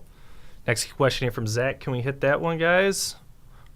What are good meetups in St. Louis? Can I hit that one real quick? Yeah, do it. Yep. Yeah, it's on here. I know we got some other other questions to get to, but Zach threw it in there, so we'll get to that. I'm just gonna keep it super simple. Yes, dude. you know exactly where to do. It's the one and only. No, there's multiple, but my favorite. There's only one, especially because the other ones are night. So just tell them one. Yeah. Yeah. So the one that we operate and host with Brian Schroeder is.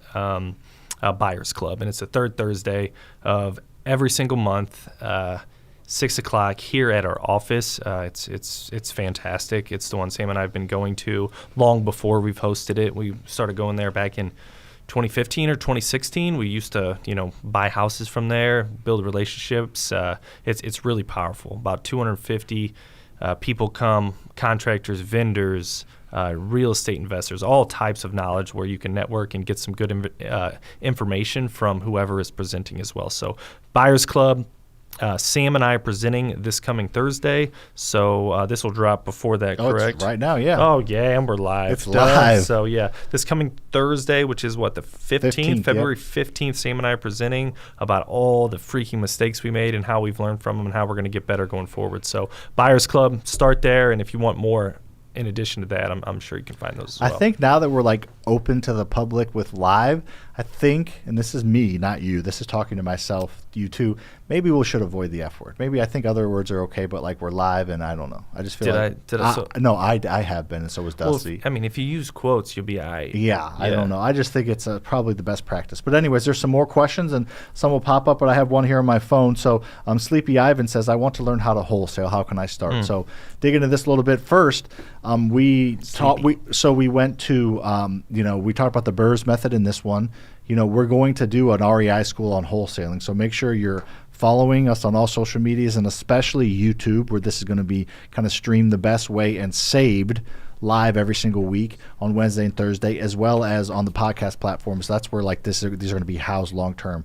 Live on TikTok, live on Instagram, maybe even Facebook. We're not going to save those. So make sure you're subscribed to Sam Faster Freedom, and maybe even Lucas Faster Freedom soon. And make sure on all the all those long form platforms where you're going to get us talking about this kind of stuff, because we have probably 20 videos on our YouTube when we were doing in the field videos about wholesaling. I've done podcasts about wholesaling. So I'm going to answer your question, but just want you to know that there's more resources within our network and within our content for you to learn. But if you want to learn about wholesaling, the best thing to do is connect with a local wholesaler in your market. Like, you can be a bird dog for them, or you can, just work alongside them. They'll probably let you shadow them. I mean, people in the real estate industry, the active real estate investors is a very small group. Tire kickers is a big group, but active investors, and they're probably willing to help. So contact your local wholesalers. You can find them on local bandit signs you see on the side of the road. Text them, befriend them, go to Facebook groups, go to meetups, and get to know other wholesalers in your market, and just kind of shadow them for a while, because it's a process, Walls. You got to find the property, you got to negotiate, you got to find it at the right price, you got to be able to shop it. So it's quite a bit of a process, more than we can get into in this segment. But in general, there are answers online, especially through our stuff. And then that's what I would suggest doing, connecting. Would you agree with that? I would agree with that, Sam. Awesome. All right, on to the next one. I believe we probably have some more that we can pop up on the screen. I love that Own Your Freedom billboard, though. That is sharp. I believe we have another one to get to. Perfect. Walls, you take this one. Yeah, from Mike. What do you mean when you're saying buy a property at a discount? Are you referring to a hard money loan? That's a good question. We probably should elaborate on buying at a discount. Buying at a discount means pretty much exactly what it sounds like is, buy it for less than it's worth. And there's a certain discount percentage that we put on everything. So if it would sell on the retail market for $100,000, buying it at a discount would be buying it less for $100,000. It could be $95,000, could be $90,000, could be $80,000, could be $85,000, could be $50,000. Just buy it at a discount. We use a certain discount percentage to bake in, we use a certain discount percentage to protect us, number one, but also we know what banks are going to lend us on the back end of the BRRRR strategy. So we like to use between 75% and 80% of a discount percentage. So it's worth $100,000 fixed up. Use a 75% discount percentage. So you take 75% of 100, which is $75,000, minus estimated repair costs, say $25,000 on this house. So 75 minus 25 is $50,000. That's what you need to buy the house for, to be at an appropriate LTV and to be able to refinance out on the back end without having to dip into your own pocket too much. And to reiterate, we're going to do an REI school on the max level offer formula to get your discount. So all of this stuff, again, great questions, but this all stuff is going to be dug deeper and wider into, which Lucas knows nothing about either. All right, so we got a question from Scott here on Instagram. He says, how much do I need if I want to do a BRRRR on my very first property into a duplex with one kitchen shared by the two tenants, and it would be possible to do this at 17 under my parents' name with a 50-50 split? quite a bit in there. I'll break it down a little bit because I got it in front of me, Walls, and then you can add some flavor to it. So you can do this with a duplex for sure. If you're BRRRRing it, and if you're not living in it, I would assume there's nothing about house hacking. You can do you can do this with a duplex.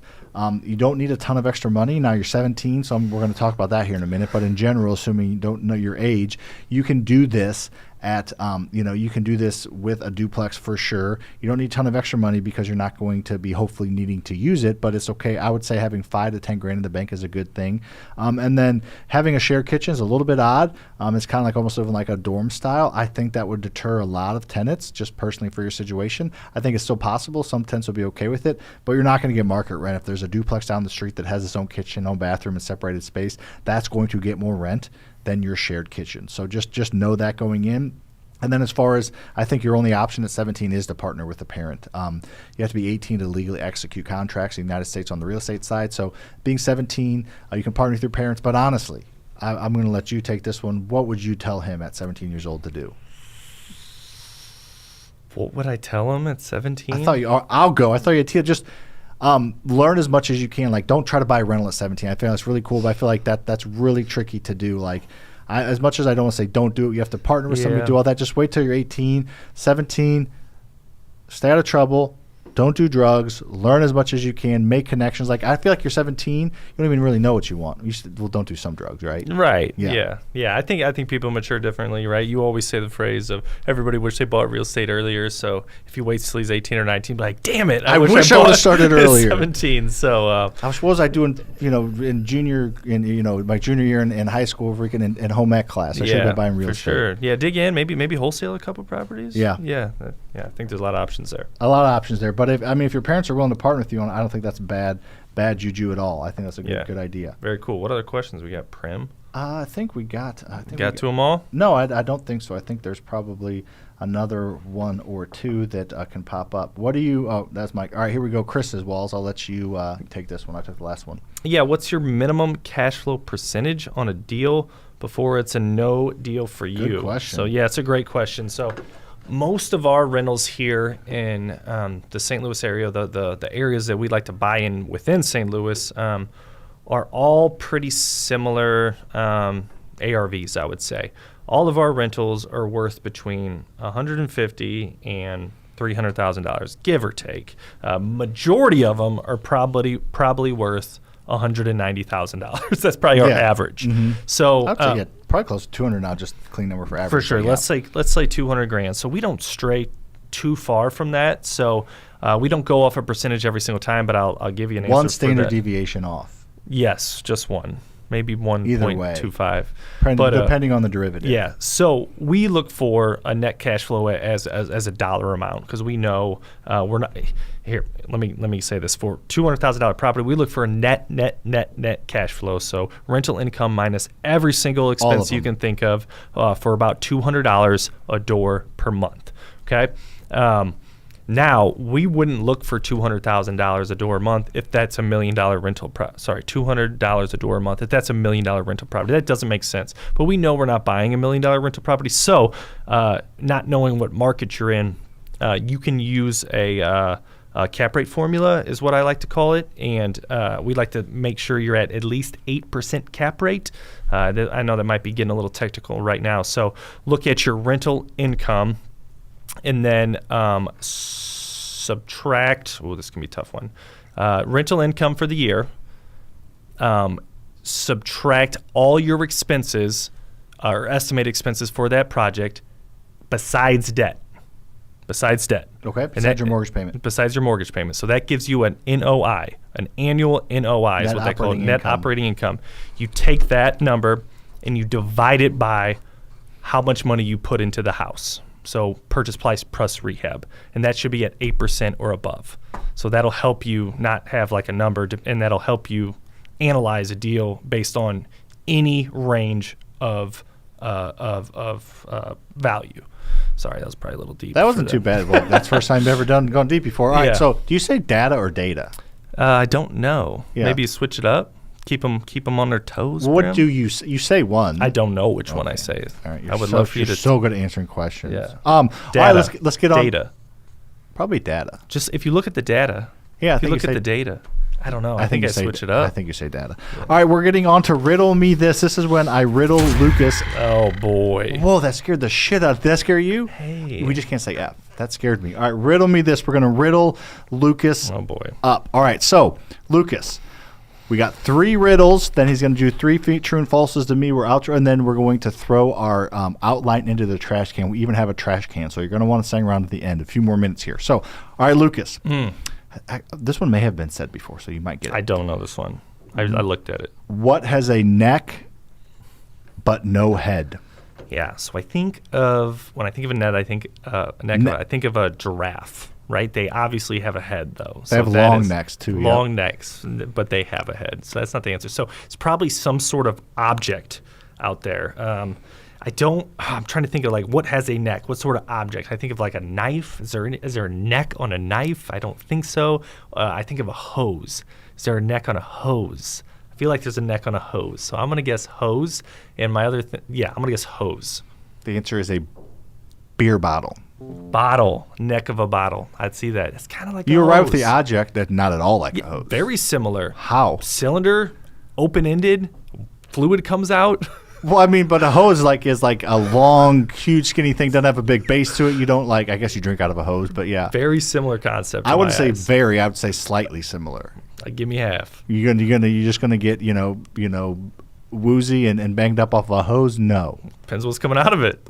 Yeah, well, I guess you. Oh, beer bong. bong. Yeah, we both thought that at the same time. All right. Yeah. Never done a beer. What is a beer bong? No, I wouldn't know. Yeah. Data. What about an octobong? Wouldn't know that either. Oh, remember we used to do like beer bongs in college, obviously, and like we had an octobong that we would dump.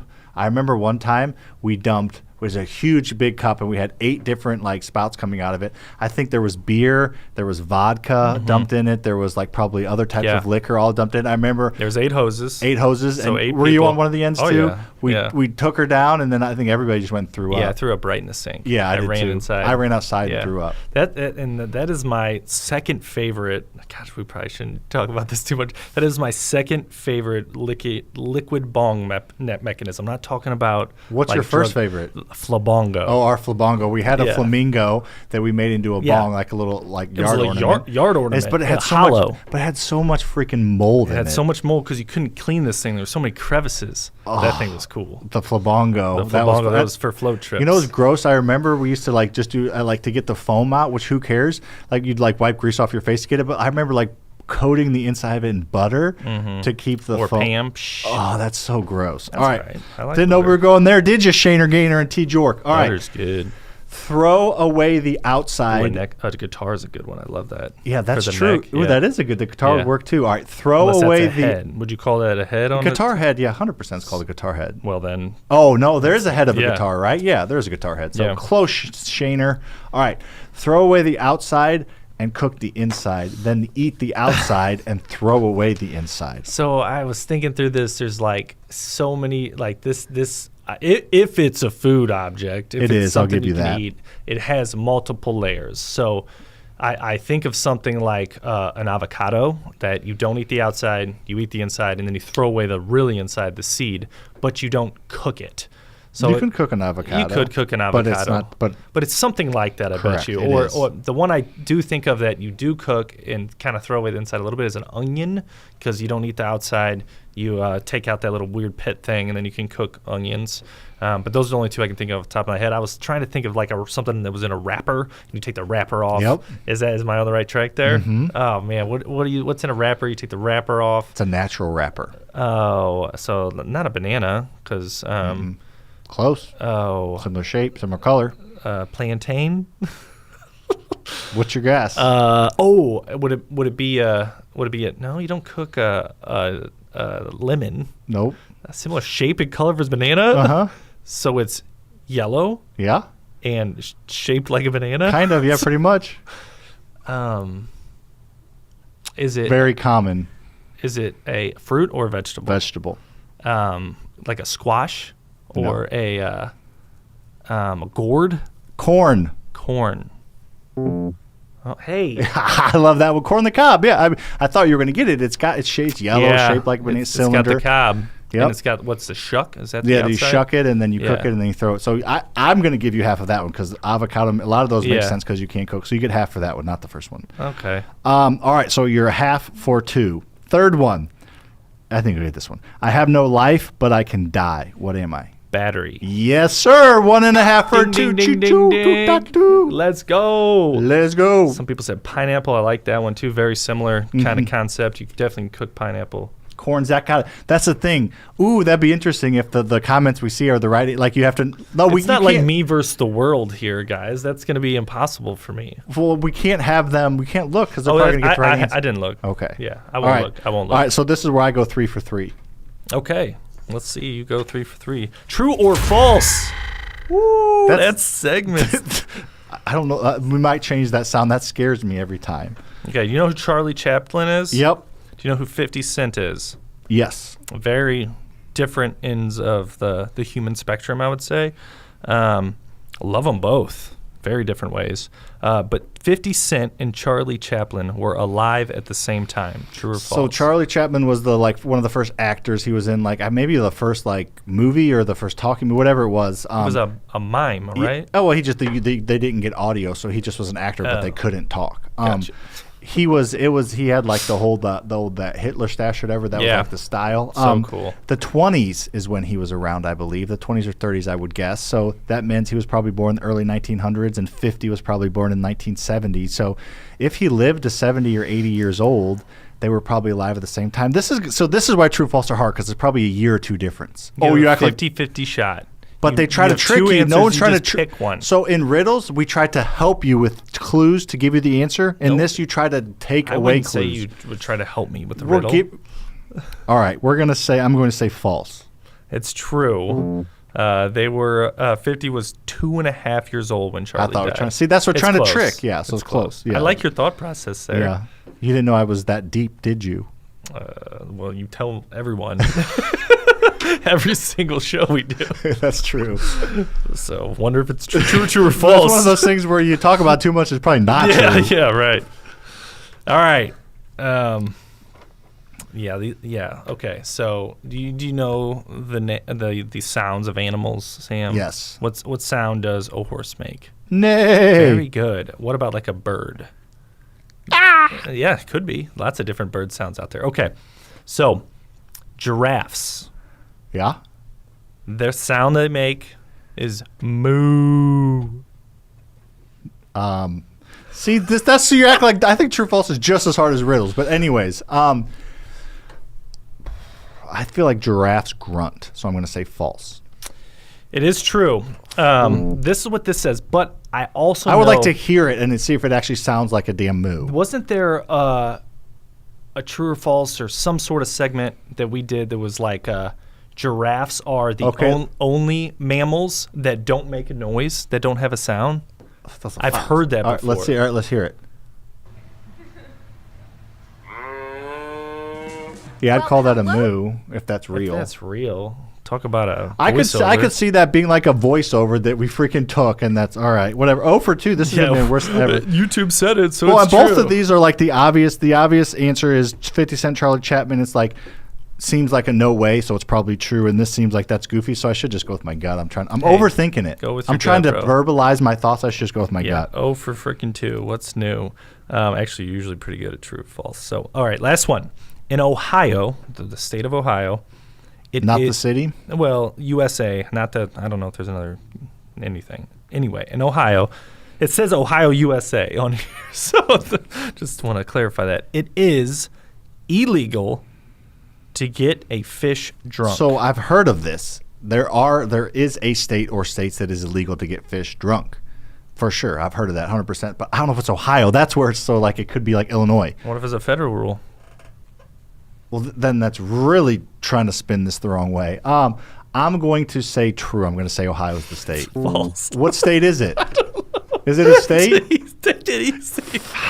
What state? Tell me right now. Tell me the state. What state? Tell me the damn state. So you've heard of that before? I haven't heard of it. That's where it's tricky. Yeah. All right, 0 for 3. That's my worst ever. I guess I get nervous in front of a live audience. For the first show. crushed it. I know I'm going to make my shot. So Yeah. in a minute, we're going to crumble up our papers and throw them in the trash can. But before then, I want to just thank everybody for hanging out in this first episode. We're going to do this twice a week. Every Wednesdays, the episode's going to be based like this. We are going to introduce new segments and do live calls. So make sure you're following us on all social media platforms. And again, stay tuned until we throw the sheet of paper in the trash can with the trash cam. But anyways, make sure you're following us on all social media platforms. These are going to be held and stored on YouTube and the podcast platforms, the entire episodes, even some of them split up. But if you want to watch live and hang and interact, then YouTube, TikTok, Instagram, Facebook, all those platforms we are going to be live on and have fun. And we're going to grow this. I'm going to say one last time, we're going to grow this fucking thing huge. We're going to get thousands of people watching live every single Wednesday and Friday. Fridays, we're going to have guests. We're going to have some in-guest persons, but we're going to bring in people like bigger names. I'm not going to say anything, but big names in the space we're going to virtually have on the screen on Fridays for our guest segment. So make sure you're hanging out with us. We're doing a lot of time and energy into this. It's fun, but I promise you're going to be wiser and you're going to laugh a lot with us. So make sure to hang out with us. What is our mission in Faster Freedom? Faster Freedom is to, we just revamped this, so give me 1 second, but to inspire people to think differently about freedom. Close. I changed it. That's last year. Okay. I just want it to be direct. Our mission is to inspire you to think differently about freedom. Okay. Inspire, just talking to the audience, inspire you. So I love it. All right.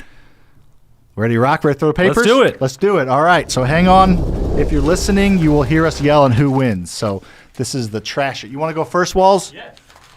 Kind of like a beer pong. Yeah. Yeah, we've been here We before. were good at that. Oh, which one you crumbled up? Probably got to be the same, no? Okay. He doesn't care. God, just so wet. Yeah, so you better want to say that you made it? better take a deep breath. Lucas made one, of course. Well, Here this comes is heavy. I got Sam. 2 sheets of paper. Go ahead. 0-1. Oh, good shot. 1-1. See you guys on the next one. Thanks for watching. Thanks for listening to today's episode. We hope you got some major value from our conversation. If you love what you learn, make sure you like, rate, review the show, and help us spread the word by telling a friend. If you'd like to learn more about working with me inside one of my programs, we'll have those links in the show notes, along with all our social media handles, so you connect with us there for free. If there's a real estate question you'd like us to answer, feel free to send us a message and we'll cover it in an upcoming show.